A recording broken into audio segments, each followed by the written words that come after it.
Hello, welcome to Kitchen Basics 101, where I teach you the bare bone basics as if you've never cooked a day in your life from the perspective of a mom. I get this request a lot for steaks, but my family is snooty and they only like filet mignon. So we don't have steaks that much around here, but we're gonna have them today. These are beautiful, super thick, as you can see, like 2-inch thick filet mignons. Beautiful.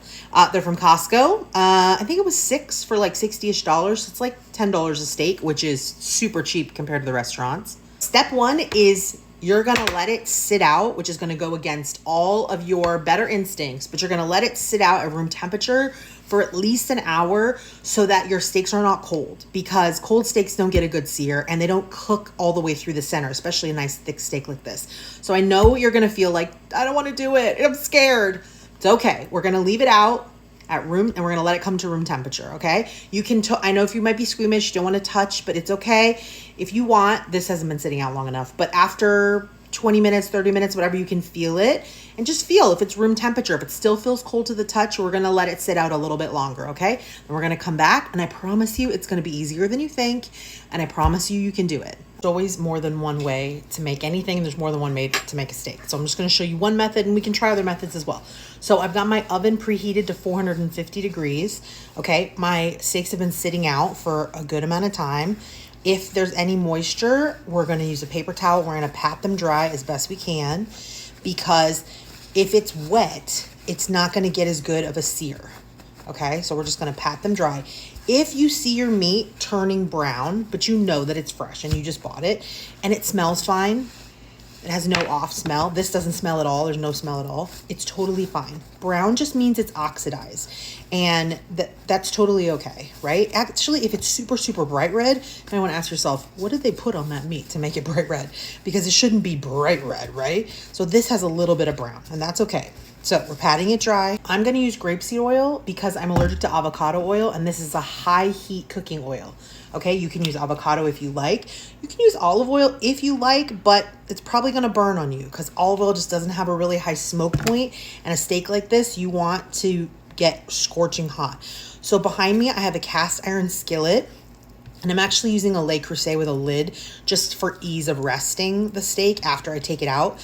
But if you have like a regular $10 Lodge cast iron skillet, that's going to work beautifully here, okay? I'm coating the steaks in the oil. I'm going to go wash my hand because I have a dirty hand and I'm going to use seasonings. So I'm going to go wash my hand. You can just use salt, pepper. I love this blend, salt, pepper, garlic. You could use Montreal steak seasoning. You could use, whatever you like on your steaks. Be pretty generous. So I'm going to give it a good sprinkle on one side. And then I'm going to flip with my left hand because I'm going to shake with my right, and then I'll wash my hands afterwards. So that's just planning, right? I'm going to flip them over. And so now I have a clean hand for the seasoning. And I'm going to generously season this side. Steaks can handle quite a bit of seasoning. And you're just going to kind of roll around your edges and as much of your steak as you can and press the seasoning into the steak, okay? Because you want it to really have lots of delicious seasoning on it, and you want it pressed in so it stays on. Okay, my pan over here is scorching hot. I've got my vent fan on because this is obviously going to smoke. So you want your pan super, super, super hot, and you want that nice sizzle when you lay it down. Don't crowd your pan. And we're just gonna sear 2 minutes on this side. Press down your meat so you get good contact with the pan. Press it down, see all that smoke? Okay, we're gonna sear it for 2 minutes on this side. After 2 minutes, you're gonna flip over. Look at that gorgeous crust, okay? Flip it over onto the other side. We're gonna do 2 minutes on this side. Another little tip is to move it to a slightly different spot on the pan because the meat stole the heat from that spot. So I just nudged everybody over a little bit. After those 2 minutes, I'm gonna put a couple of knobs, big giant knobs of cold butter in here. I'm gonna put this whole pan into the oven, 450 degrees for 4 minutes. Okay, I wish I could leave them in this pan to rest, but you can't because this pan is really hot and so they're gonna get overcooked. So after 4 minutes, you're gonna pull them out and you're gonna put them, oh, these feel still pretty rare. You're gonna put them on a plate, and then you can cover that with foil or whatever you want for 10 minutes. You're gonna let them rest and come to temperature. For me, I'm just gonna use the lid for my pan, put it on top of my plate, and I'm gonna rest them for 10 minutes, and then we're gonna cut it and see what we're at. Add a little garlic to this butter, and we're gonna have a delicious dipping sauce. While this pan is still hot and I'm waiting for my steaks to rest, I'm just stirring a little to scrape off some of the crispy bits on the bottom of this butter, because I'm definitely going to be dipping my steak in here. Y'all ready? This is the part where the internet will flame you alive. Look, can you see all the drippings that come off? Let me get my tongs. Very out here for us, because the internet can be a little bit of a scary place.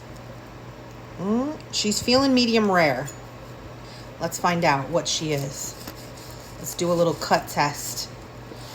Oh my God. Oh my God. Can y'all see this? Can y'all see this? She's a little rare in the center. She is a little rare in the center. Look at this. Look at this. Ready? Taste test.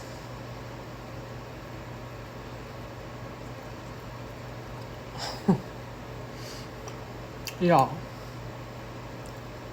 Stop it.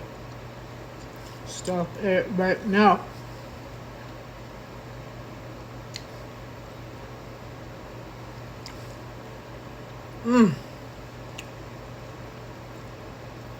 If you like your steak cooked more than this, just do an extra 30 seconds, minute in the oven.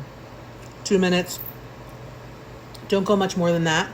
You can get a meat thermometer. You can get a meat thermometer and shove it in there. Look up your perfect temperature for how you like your steak. Me personally, perfect medium rare.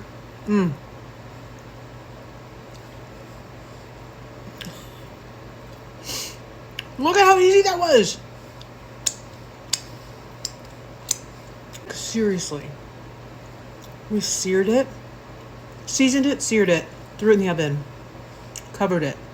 And a lot of people say it gets cold under the lid or tinted under foil. That's not the case. This is not cold at all. This is nice and warm.